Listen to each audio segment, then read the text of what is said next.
Oh, Riverside decided not to give us the 5 seconds intro, so here we are, another episode of Stewart Squared. And we're going to be talking about some interesting stuff related to the fact that the current internet is based off of an old model where humans have to navigate UIs and UXs. And now now the more that I know how to vibe code and the more that I know how to program UIs and understand all these little details of it, I get so infuriated. And I think that this is something I get from you. I am understanding that I complain about the software that I experience with on a daily basis, and I think you do as well. And so we were talking about how Microsoft is this leader in AI, but they can't put it into their company because this and have it be recorded? Can I share that screen I just showed? Yeah. Yep. So let's try that. So for our viewers and listeners obviously can't see this.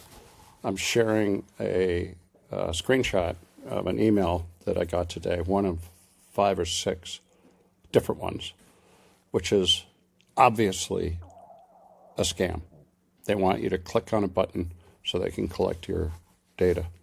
And the thing is just badly titled, but it comes from an email that goes on forever with all these random numbers in it.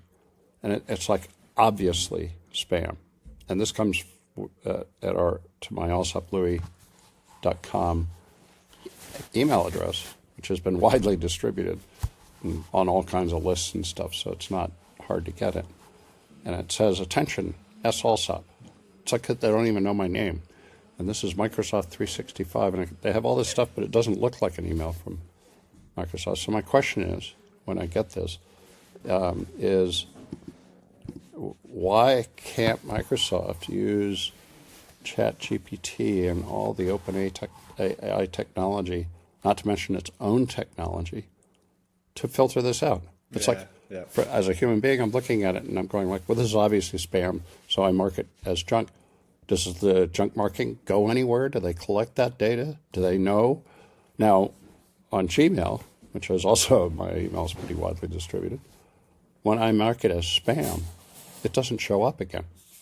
Right? They instantly know that if I'm marketing as spam, it's something that should be filtered out for everybody.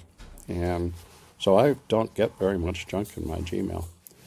I've heard there's a difference on workplace accounts, but I'm an individual user. But so Microsoft has used its technology on behalf of its customers in a very unusual way, because generally speaking, Google doesn't do a very good job of that, but in Gmail they do. And Microsoft is clueless. I mean, how can you believe that this company is the future of AI when they can't even filter out obvious spam? And there's a lot of other use cases, but I mean, it's this one that just infuriates me. Well, let's go ahead. And maybe it's a user setting, but I don't control the user settings in Exchange Mail because, they have this sort of domain thing where our administrator has to set the rules. And our administrator is an external firm who I don't like dealing with for other reasons. But so I'd have to go through some mega rigmarole to change the setting, like remove spam from my account. Anyway, so that's crazy. I'm not believing in AI yet for personal benefit, because my personal experience has not changed. So there's a lot there. Interesting that you use a firm as an admin. So I just had an experience where I ran into Google's problem with this, and it's all related. Google, as you know, I was trying to get one of our guests to share one of our episodes. And so now I have a Google account with my own domain, and so my freelancer flew to the U.S. and she actually got kicked out by immigration for reasons that also are relevant. So she flew to the U.S. She was on a flight. We got a response from the guest saying something, and I had to go see if I could find the file that I'm trying to do and that she was making. And now this is a knowledge management problem that I became very aware of at my last employer, where Google, as an admin, sets all Google Drive files to default to closed because of access control. It makes a lot of sense. Like, I get it. But it's this giant company with all these bureaucratic things.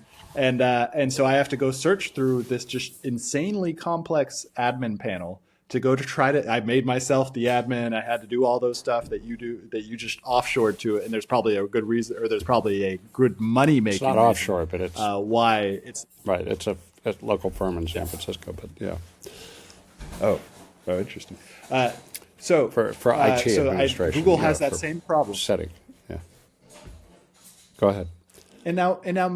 And now, speaking of which, like, now they're investing trillions and trillions into The Bitter Lesson by Richard Sutton. Richard Sutton came up with this paper called The Bitter Lesson, which talks about we just need to throw more compute at it. And that's what they failed to do in the 1980s and the 1990s. And they missed out on maybe 10 to 20 years of AI. But now they're responding to the wrong lesson, which is maybe the wrong lesson. I should be a little bit more humble to say that, like, The Bitter Lesson might continue on for a good period of time. But I'm starting to doubt. And the GPT-5 release was not very good, according to all the developers and our AI whisperers. They're like, Sam Altman's posting pictures of the Death Star at the same time, like doing all this hype, like he's just the hype man. And it's all just, it feels like it's crashing down. It feels like they're going to invest trillions in the same way that you talked about with investing trillions in terms of the pipes being laid for all the fiber optics. Anything to say on that? So we wandered off my topic and you were on yours, which I get. But for those listening, there was a theory back in 1999 before the internet bubble crashed that you would get venture-style returns from laying fiber in trenches across the country. And all of the companies that laid fiber essentially went out of business. And the fiber was bought cheap by other companies, and now it's the infrastructure for high-speed internet. But the promise is true. It's just the method of getting there was inaccurate. And so you're equating that with the investment in NVIDIA chips and server farms to train large language models. And to bring it back to today, OpenAI just announced ChatGPT-5, with primary value of which is they don't have more models. Now they have one model, and all prior models are folded into this model. And so those of us who don't pay $200 a month no longer have access to the models that we've been using in the past. And so now there's just 5.0, or I don't know what they actually formally call it, but and this model is supposed to be good enough to do everything that the old models did, and which they had like 10. Now there's just one, sort of one ring to rule them all. And so you're showing, I had to look at it. It's very small. So I'm showing GPT-5, and all I have is access to one model, and there's the other models, which is the thinking. But they basically obviated that, which I think makes somewhat sense for the consumers. You pay $20 a month, or are you free? I do. I do not pay $200. I pay $20 a month. 20. If you pay $200, it would still show you the list, but you've got 60 days before they deprecate the old models. So, because of course it costs them a ton, and one assumes that one of the benefits of GP5 is it takes fewer resources to process tokens. So it's cheaper for OpenAI to run GPT-5 per token, or So that's not been talked to. I haven't seen anybody say that, but I'm assuming that the reason they're abandoning the old models is because they're so expensive to run. If I go, what time is it in Buenos Aires? In GPT-5, it costs them, I don't know, $10 versus using Google search, which it costs them like a penny. So let's see, where were we? And so we were there's talking, that. Well, But so I can go into GPT-5 and I can get answers to all my questions, like what time is it in Buenos Aires, or which time zone will I be in when I go home? All the sort of simple stuff that really irritates the crap out of people. I see, because you're sharing your screen. You've got a couple of screenshots of Donald Trump. Are you becoming a Trump fan? Are you sure I'm sharing my screen? My share is not screen. I do not think I'm sharing my screen right now. But that's really interesting because I have nothing on my screen that talks about I am Trump. looking. So, I'm looking at your screen. It says introducing ChatGPT 5. The browser window. You're sharing your browser window. It says I'm not. So there's a problem with Riverside. So I'll share again and then unshare. Can you still see my screen right now? Now it's gone. Now it's gone. Yeah. I think this is connectivity. It's probably because we have. Just yeah, so now I see Trump. Now I see Trump. We're on a. This was right next to the screen. So I'm thinking. Yeah, so that was a little random, So that was for a meme I made, and I can go into that meme. It's pretty funny. Well, actually, I've already forgotten what the meme was, but that was for a meme. But I should definitely don't be worry about it. More aware of I've this. got all kinds of random screenshots on my desktop, but I'm careful not to share them in public. Anyway, to get back to what we were talking about. Yeah? Recording failed. I have to restart my studio. Man, this is annoying. Let me actually. Mine's still uploading. Here. So I'm still uploading on my side, which is really interesting. I can probably get another discount on this month. Just 'cause, okay, so. So the fact that I'm uploading doesn't mean that it's being preserved, at least on my side. Not on my side. So we have to leave, come back. No, hold on. I'm going to make a Loom video to make sure that they are aware of this. Do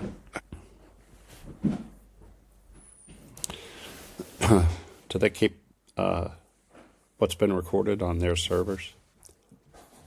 Already, yeah. So I'm gonna check whether they kept on recording. But this is a Loom video for the Riverside team. So we have now. This is my third episode that's been destroyed by Riverside, and we've got recording failed in the top right hand corner. And we got camera disconnected. I didn't disconnect my camera. My camera's still working on my computer. And it says it's totally fine on your side, right, Dad? Yeah, it's 90. I have to look closely. 98% uploading. That's pretty close to usual, normal. And it still says that I'm uploading, but I've got all these messages saying it's failed. So I'm assuming failure. Okay.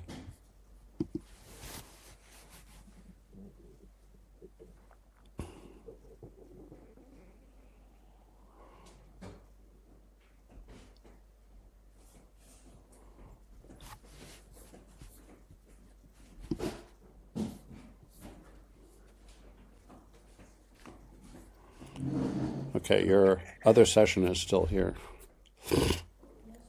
Oh, God. Let me go check what's going on. Actually, so it's 100% uploading. I should have kept the Loom video going while we did this. Yeah,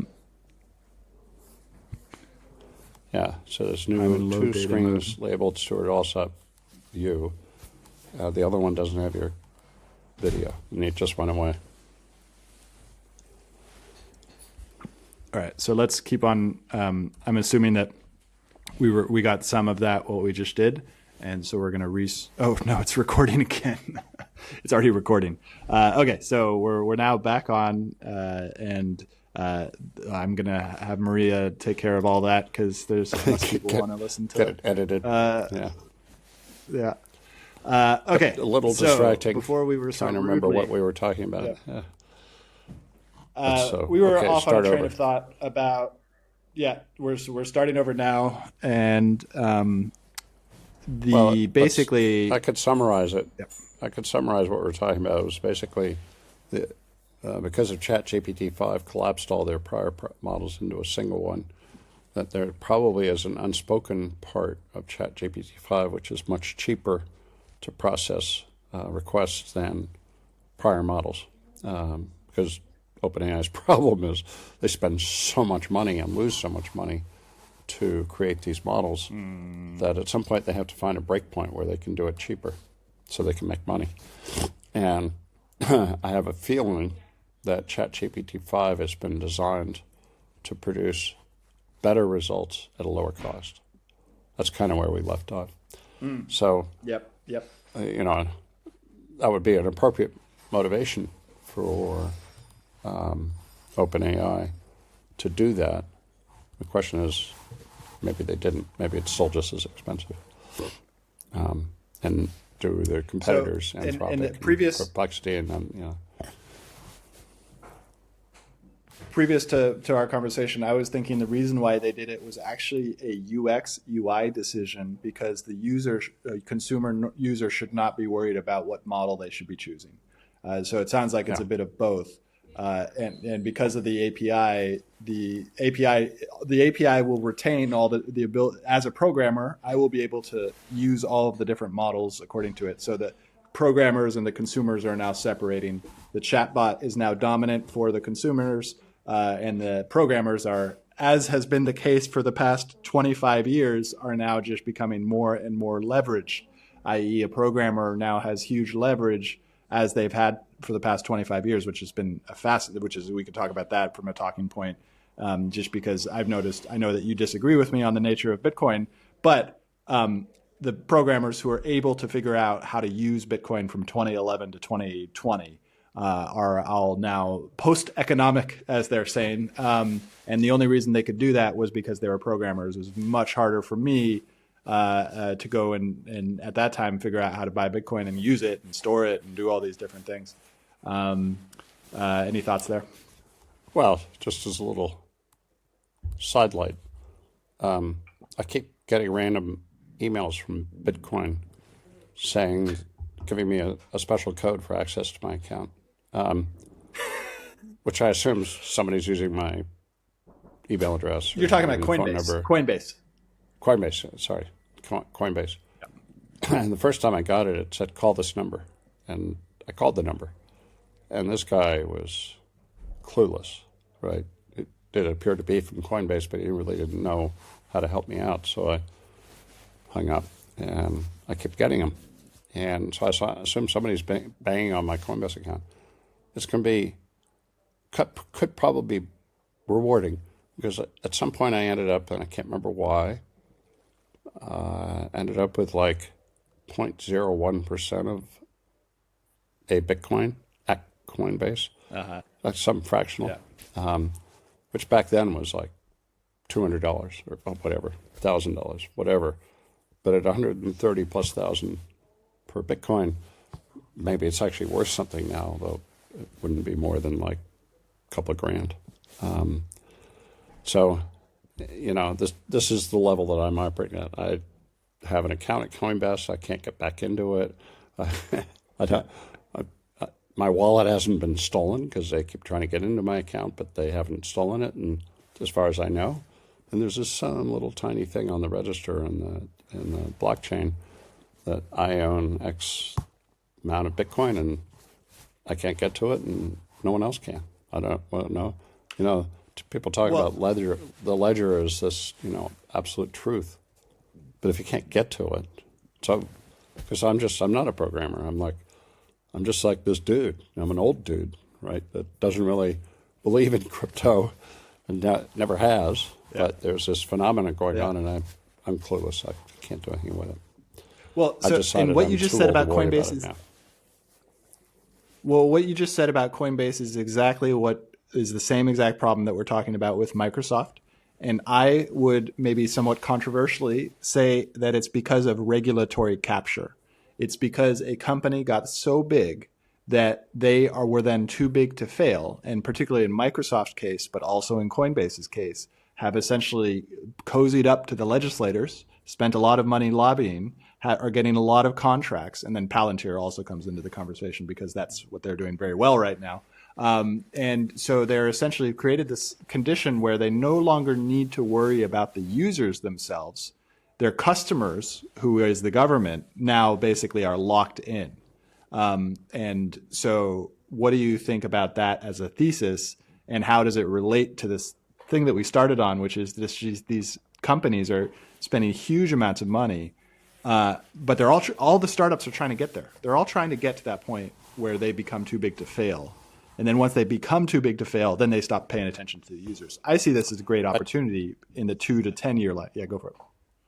Yeah. So no company intends to be too big to fail. It's not a happy objective. They do become too big to fail, particularly banks, because that's where people store money, and crypto is apparently a storehouse for value as well.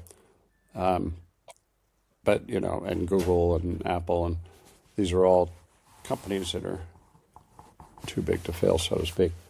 So I agree with what you're saying, but in a different way. That's not the intention. So I really like that. What I just got is that it's yeah. People don't. Everybody wants to be in monopoly ultimately, but you don't start out saying, I'm going to be a monopoly. You become one because of what you do, a series of decisions made over decades. And so I like Netflix as an example because they're being investigated as a monopoly now because they control so much access to content. And or Apple on the iPhone controls access to the App Store. So the definition of monopoly has changed quite a lot over time. And there's a sort of duality of too big to fail and big enough to sue for monopolistic behavior. Oh, interesting. So I go around telling people that if I was a really successful venture capitalist, at least one or more of my companies would have been accused of being a monopoly, because by the time that happens, the original venture investment is worth so much that there's no doubt you're a successful venture capitalist. And I've never gotten there. So I'm not a very good venture capitalist according to my own scale. But the reason I agree with you is because when companies go through multiple stages and become, a big company, they frequently do lose touch with their original customers. Microsoft's a pretty good example because their original customers were programmers, basic programmers originally, and then C++ and all the tools and platforms that they added over time. And then that sort of migrated into IT professionals maintaining enterprise applications. And now their primary customers, in terms of revenue and profitability, put the OpenAI thing aside for a minute, are enterprises, companies. So they started with programmers and have migrated to enterprises over whatever it is. They're 50 years old, I guess. And they're good at it. They're good at serving enterprise customers, which is what's unusual.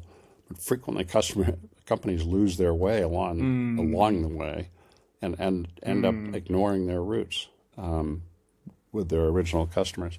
Banks do this all the time. There used to be a distinction between consumer banks and commercial banks.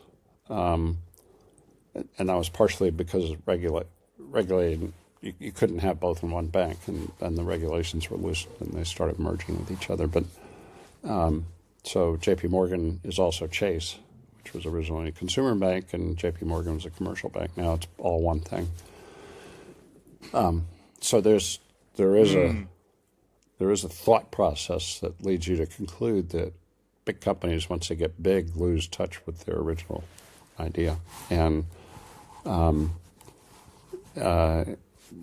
you can find exceptions to anything, but it's one that in technology is particularly important because technology keeps changing so much, so they have to keep up to date. And Microsoft has done a really good job of that by investing in OpenAI and reselling their product.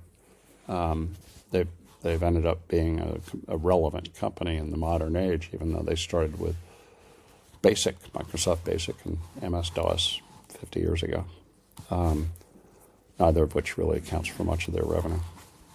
So companies can manage to keep up and stay relevant, but it gets increasingly hard the bigger you are.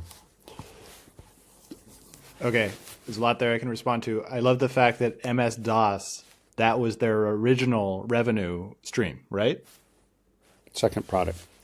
MS Basic was the first product, basic programming language that they put on the Altair, and then MS-DOS was actually a product that they bought because they had an opportunity with IBM to do the operating system for the IBM PC. And I think it was called Seattle DOS. It was a little company down the street from them. They bought the company for really cheap. And it ended up being the dominant operating system because of IBM. They didn't actually and so then they built this MS-DOS.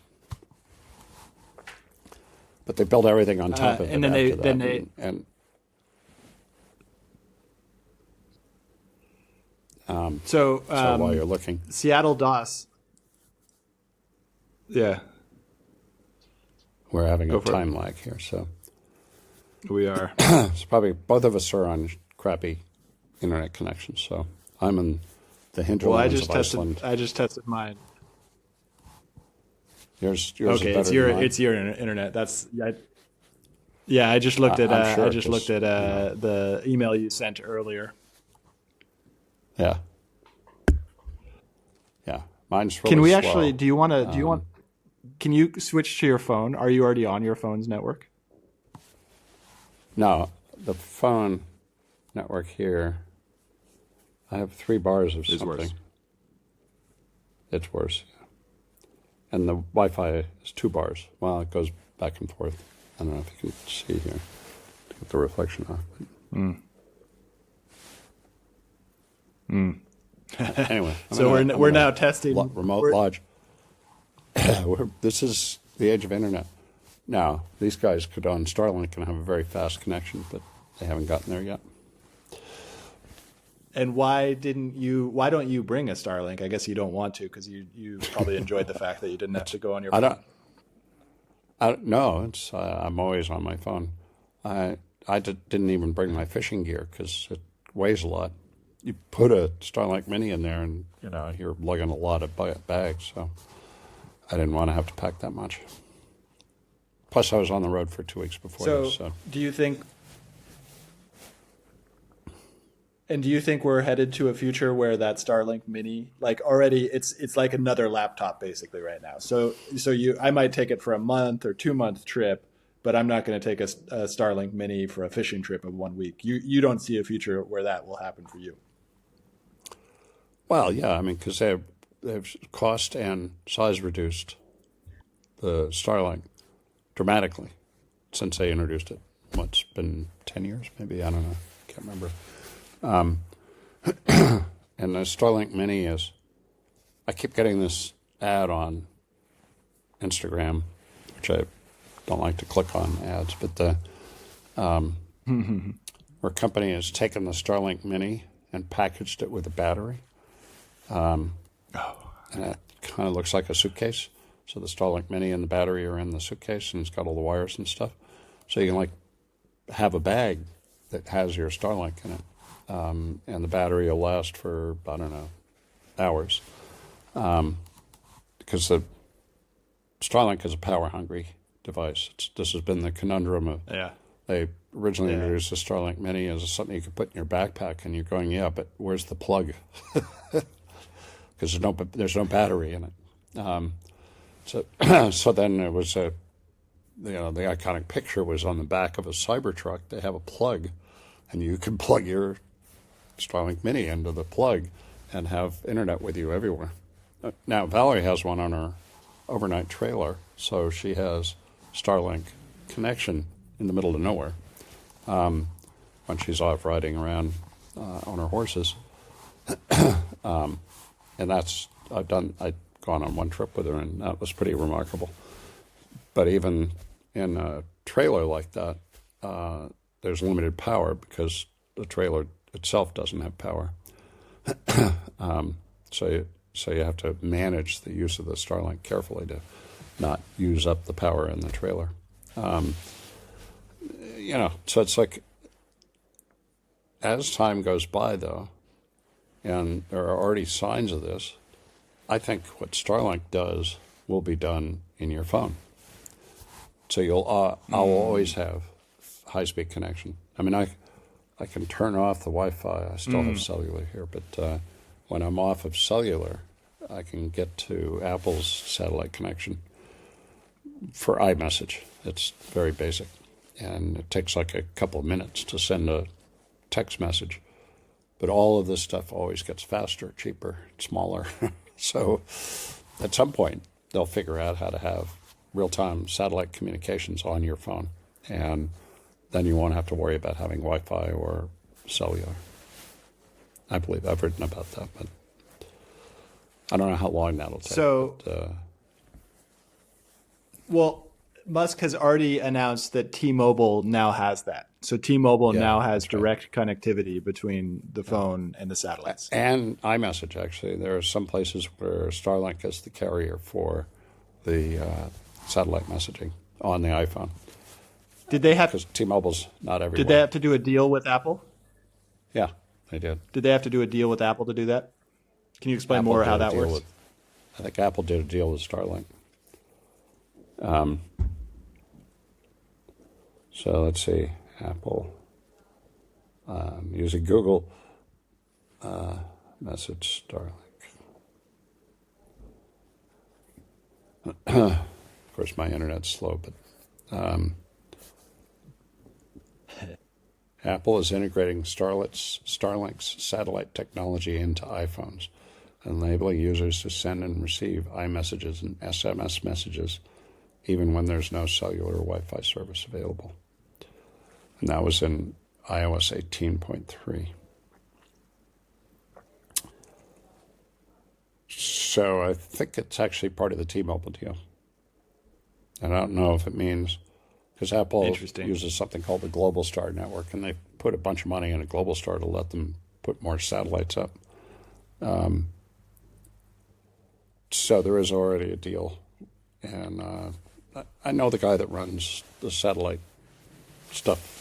I don't know very many people at Apple, but I know the guy who does that.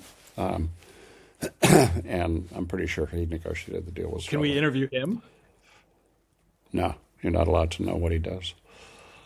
It's Apple. That's why I can't name him. I can't name him. I can't really tell you what he does. I'd get him in trouble. Okay, so okay. I want to talk more about the history and Microsoft and MS-DOS. We're having this latency thing. Actually, we could talk about latency, but don't interrupt me yet because we are having latency. So Microsoft, MS-DOS, basic, email. Where did email fit into that? And when did email turn into a business? I'm waiting for the latency to catch up. Email, the first email, but it's pre-internet. The first email was AOL. And even before that, there was email on CompuServe. Yeah. And CompuServe had this funky way of using your phone number at CompuServe.com as your email address. Oh. And I don't know why. But they didn't have usernames. And so then AOL came in, and AOL had a walled garden where they did email, and so you could send to any other AOL user, which at the time was a majority of the people on the internet. And that originated with dial-up and then persisted as we got internet connections for a while until the internet got fast enough that. So then email became a business after that, primarily through, hold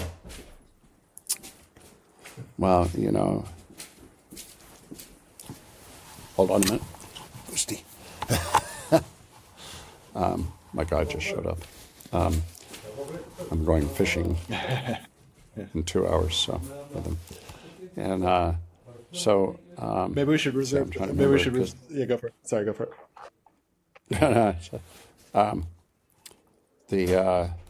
So Apple had mail early on called Apple Mail, and it was a little bit of kind of Apple's walled garden. But the first really commercial email, well, it could be Google. And Google didn't make it a business, right? It's still free.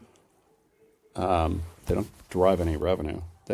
They bundle it in Workplace with everything else they do, and they charge you a fee for that. But you don't pay for email specifically. And what am I'm missing something, because Google has like 1 billion email users, something like that. Pretty pretty high percentage of the number of people on Earth use Gmail. And then Microsoft had its sort of corporate mail, which has had a variety of names over time. And now it's called Office 365, which is all the apps online.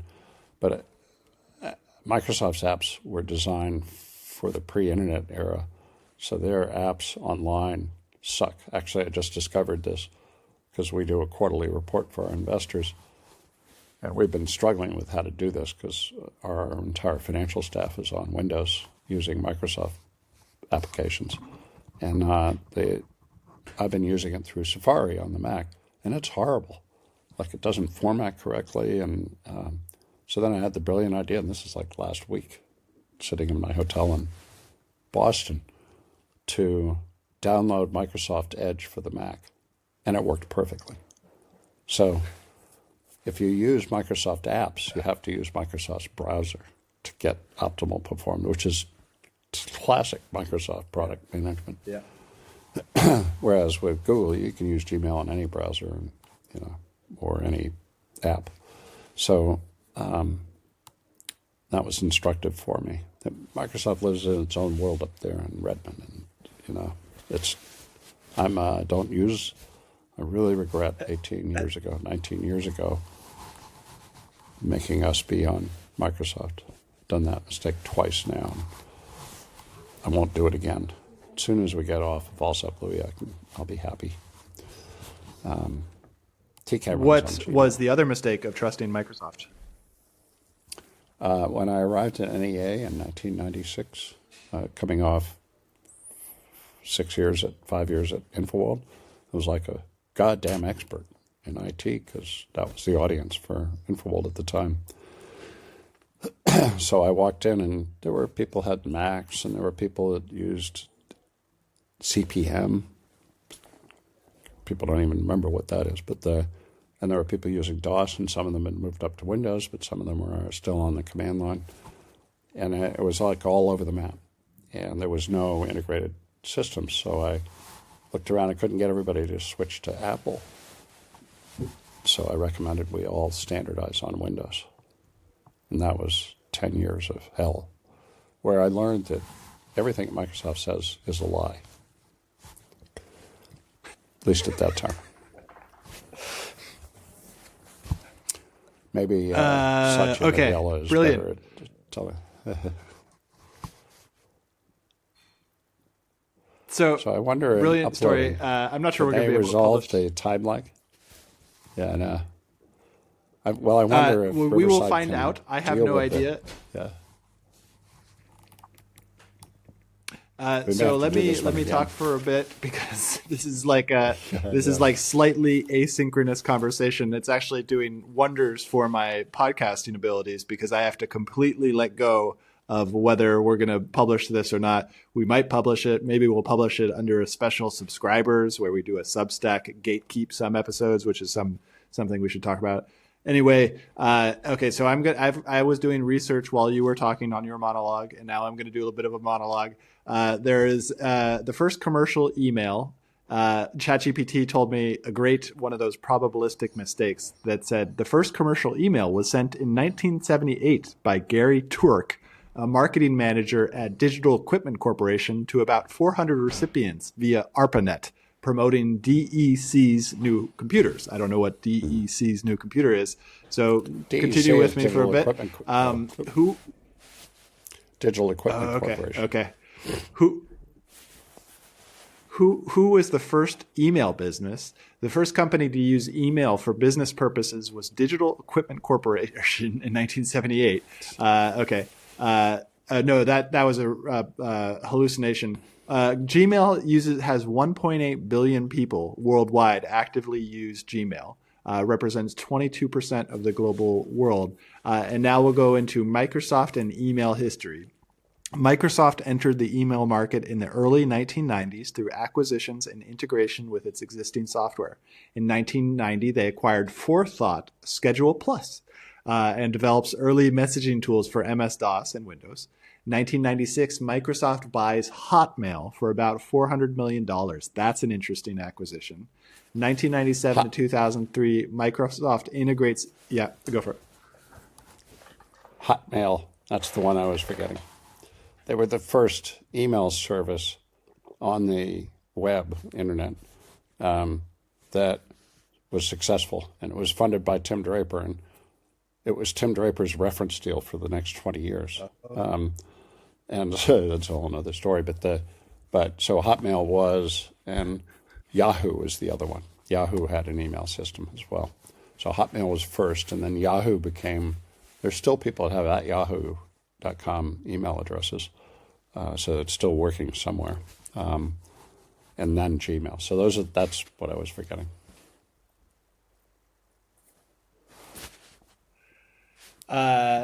Then Microsoft integrates email into its productivity suite through Outlook, launched in 1997, and Outlook Express for consumers, connecting Microsoft Exchange Server for enterprise messaging. 2004 to 2007, Gmail launch pressures Microsoft to upgrade. Hotmail is overhauled and rebranded as Windows Live Hotmail in 2007. 2012 to 2013, Microsoft retires Hotmail branding. And Outlook in 2015 to present, Outlook gets a major infrastructure upgrade based on Office's 365 backend. Man, it's so crazy, all the technicalities. Okay, now is your time to go on your monologue about what you just learned there. So, well, I'd forgotten about Hotmail. I've forgotten about Yahoo Mail. The reason I have my first initial and last name at gmail.com is I signed up for Gmail when Gmail was introduced within days. And one of the things I've learned is if any new service gets introduced, if you sign up for it right away, you can control your username. Otherwise, it scales. So I could not get even Stuart Alsop, all one word, on Gmail now or on Twitter because those services expanded so much. People were just farming names, and including Google. And so that's why I have a simple email address. And you can tell people have a simple email address. Probably signed up in whatever it was, 2004, whenever Gmail was introduced. But you can't do that anymore. So at scaled businesses, you can't control your username unless you get into it right away. That's a little anecdote that's useful to know. So Gmail now rules as an independent email service. 1.8 billion users. That's at 22% of like the population of the world, right? Because it's 8-something billion. And that's pretty amazing. That's real scale. And that's probably not threatened by anything that's happening in AI. They probably will continue to hold that sort of share of market in email. And Microsoft's Outlook, they've done Microsoft's terrible at product management. Of course, Google is too. So it's maybe you don't need product management to be a $4 trillion company. But but Microsoft has used so many different names and introduced so many different versions that when I say Microsoft email, it's like, that could mean one of several things. Could even refer to Hotmail, which they bought. And because I think there's still Hotmail addresses. I haven't seen them recently. But Outlook.com, I have salsep at Outlook.com. I never look at it, but I have it. It's a separate email for the one I have for work, which is hosted on Microsoft Exchange. And so this is part of Microsoft not being a consumer company. They really understand the value of a consistent branding and naming approach. They keep changing it. So I can't use a word like Gmail that says Microsoft email. And as a result, their share has been declining because Gmail is beginning to get into enterprises. And their bastion, Microsoft's bastion, is now the U.S. government because the U.S. government has decided that Gmail is insecure. Even though I was saying earlier, if we end up with an episode here, that spam gets through Microsoft much easier. So and Microsoft has constant security issues, and they're always blowing up over security, whereas you never hear any problems with Gmail. And so it's perverse. that the U.S. government decided on technology that's 20 years old, basically. And so nobody in the government can use Gmail. And frequently in the government, they have two phones as well. You may have an iPhone personally and an Android phone from the government, or the government does buy iPhones too. But anyway, this is all irrelevant to what we were talking about. So over to you.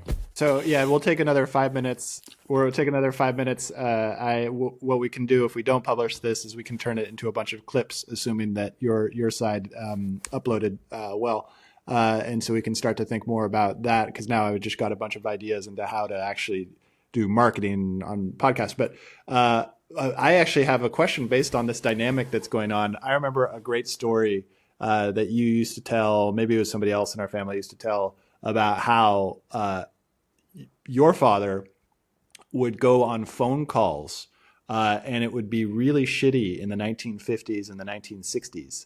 And they would go on phone calls. Can you spend the next 5 minutes remembering all the stories related to overhearing my grandfather and my great granduncle and my grandmother and your remembering of their phone conversations? So, for your viewers, not listeners, I'm holding up my right hand where I have a tremendous scar because I blew up my hand when I was 11 years old. That's another story. But the night that I did it, my father, your grandfather, was in Moscow, and my mother, your grandmother, was in Gibraltar. And this is in a time when you had to do long-distance calls. You could do long-distance calls, but you had to call an operator and get the operator to place the call. So this is a story my mother told about getting the call about me being in the hospital, having blown my hand up. And a good friend of hers had gone to the hospital and was taking care of me. And so the good friend, Mrs. Bissell, was calling Mummy in Gibraltar, and they'd make the connection. The operator would set it up, and they'd make the connection, and she'd go, "Oh, I'm really sorry to report that Stuart," and the call would fail. And my mother on the other end is going like, "Stuart, what? What?" So it took 3 times because Mrs. Bissell would start the conversation over again the next time, and it would fail. And so it was like my mother's getting frantic. And they finally connected long enough for her to say that Stuart was taken care of and he'd blown up his hand, he was still alive, and blah, blah, blah. And so that's the state of telephony in 1963. So imagine where we are now. I've got my phone with 1963, me. very good. Yeah. 1963, great. So many good details there. I'm noticing grandfather was in Moscow. What was he doing in Moscow? But before you answer that question, also Bissell, Dick Bissell, that's the guy. That's, I imagine, her husband. So yeah, Dick Bissell was. I'm trying to remember Mrs. Bissell's first name, but he was the director of the CIA. I can get into telling stories, but I'll try to keep it short. My father was in Moscow on a reporting trip. So this is 1963, right? Khrushchev had. What was he reporting on? Khrushchev? Yeah. Well, Kitchen Summit. I don't want to get confused. Yeah, it was Khrushchev. Had the Kitchen Summit with Kennedy. And so there was a little bit of opening up in Russia. And so, but both my father and uncle had been reporting on Moscow and had been there several times. But the only way you could report was to fly there because, you don't really call somebody up, not in the 1960s in Russia, and just have them answer the phone. It all had to go through operators at the time. So the only way you could really find out what was going on is to go there. And this was not my father's first trip to Moscow, but it was one of a kind of regular, maybe annual, maybe semi-annual, I don't know. And he did that all the time. One of the reasons my father was very barely present in our growing up times, is in order to report around the world, he had to fly everywhere. So he was gone for sometimes 2 or 3 months at a time. And so, I mean, we think about modern travel even. You know, you could fly somewhere and fly back, you know, for a day. Or it's not worth it if it's a 12-hour flight, but you can do 12-hour flights. I have so many stories that their father told, but I won't go into all the rest of them. But that's why he was in Moscow, and at the time, we need to do one specifically, not talking about PC, not talking about just talking about family. Yeah, just talking about family, just talking about early history, because I am so curious as to the kitchen debate. Nikita Khrushchev and later U.S. President Richard Nixon at the opening of the American National Exposition at Sokolniki Park. An entire house was built Moscow for the exhibition, which the American exhibitors claimed that anyone in the United States could afford. It was filled with labor-saving and recreational devices meant to represent the fruits of the capitalist American consumer market. The debate was recorded on color videotape, and Nixon made reference to this fact. Yeah. Well, we should probably stop there. Okay. So I think... see if you can figure out how to repair this episode. I think we can stop now. We will figure it out. So thank you so much, and enjoy the rest of your fishing trip. Well, let's not log off. Let's make sure.